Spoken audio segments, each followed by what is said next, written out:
Сами воркутенцы тоже не преминули поздравить город и всех причастных с Днем Шахтера. Сразу 2 клипа, посвященных заполярным работягам, появились в местных пабликах в социальных сетях.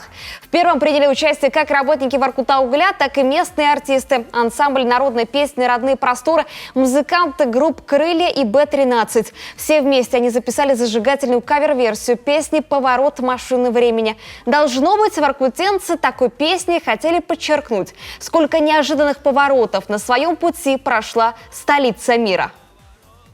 И уж если откровенно, всех пугают перемены, но тут уж всё равно. Второй клип тоже кавер, но уже на задорную песню «Бутылка кефира полбатона» группы «Чайф». В нем гораздо больше юмора и оранжевого цвета, в котором чаще всего и можно увидеть воркутинских горняков. В клипе знакомые каждому зрителю Заполярья места. Авторы даже снялись в настоящей шахте и на своих рабочих местах. И себя показали, и коллег.